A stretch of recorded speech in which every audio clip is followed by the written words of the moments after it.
here's the deal, guys. I was a bartender in New York City for like 6 years. Mostly I was a bartender at this Irish pub, and I'm here to tell you that there are a couple rules that you learn to live by as a bartender.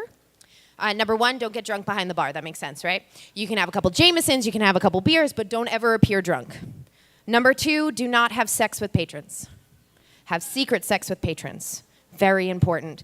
And number three, don't have sexual fantasies about married coworkers. That one's for me personally, okay? I was one of a trio of bartenders in New York. There was me, I was the only chick. There was Mickey, he was the off-the-boat Irishman.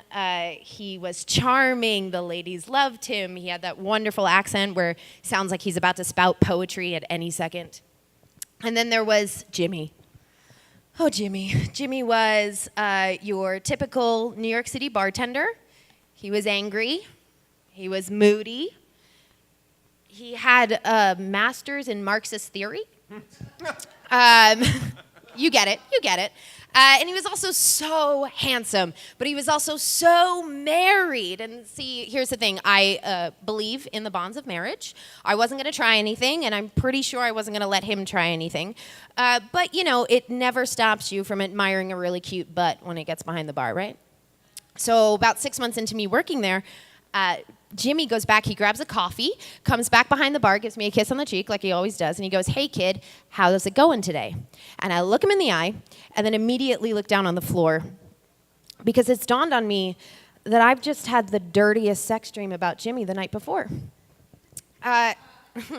Here's the thing, my brain likes to play a little trick on me. It likes to have dreams of a sexual nature about people that I have in my life, and then it doesn't like to tell me it's done it until I'm looking them in the eye the next day.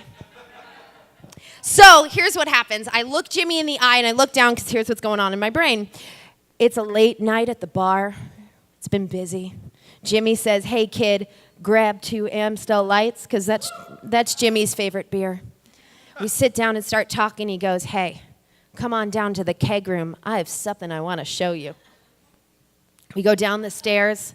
We get into the keg room. I go, "Brr, it's cold in here." And then he pushes me up against the wall and he says, "I'll get you warm," and then we boink like bunnies. All right, it's great.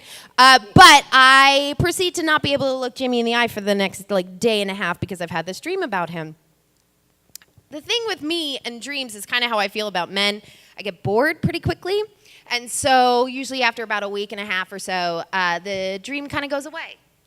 Except that I see Jimmy all the time, and Jimmy's always behind the bar, and his butt looks good in jeans, guys. So I kind of, if I'm being honest, I keep this dream sort of on, let's call it rotation, okay? It gets cold, it gets lonely in New York. You got to have your go-tos, right? Fast forward 4 years.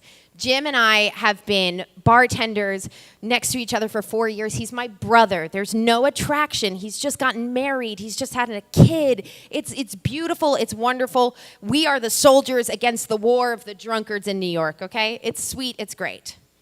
But I'm still having this dream once in a while because it's fun. One night, it's a busy night at Ryan's. It's a Friday night. We finish up the bar, and he goes, "Hey, kid, grab 2 beers." And I grab 2 Amstel Lights, because now they're my favorite beers. And we sit down, and we start talking, and he goes, "Hey, kid, while I have you, come on down to the keg room. I have something I want to show you." You guys, it took me like 2 steps to think that, oh, my God, I am a sex psychic. I am a magician. I can make my sexual fantasies come true, okay? So we start going down the stairs, and I'm going through the list in my head. You know what I'm talking about. Did I shave last night? Am I ready for this? And we get down the stairs, and I'm going with script. So I go, "Brr, it's cold in here." And Jim says, "Yeah, Kim, it's a refrigerated keg room. It's going to be cold in here." And I kind of push myself up against the wall because I am ready for this. This is going to happen. And Jim says, "Kim, look, come here. I changed the topper on the Guinness because I know that keg's hard for you to change, and I was trying to help you out." And I went, "Thanks, buddy." And I run up the stairs, never to speak about it again. Just a little side note. I've told this story before at the Moth, and Jim watched it, And Jimmy was like, did you have to? Like, is that really? And it's like, well, you know, it gets cold and it gets lonely in New York. I don't know why I need to explain this to you. The most important thing you guys need to remember, though, the most important thing that I want to leave you with is not that I had a sex dream. It's not that, you know, all bartenders are secretly sleeping with their customers and just not telling you. It's this. I told you that I have sex dreams about people that I've met in real life. So thank you. Just all of you. It's been great. Thanks so much. Thanks to you guys. I'm Kim Kalish.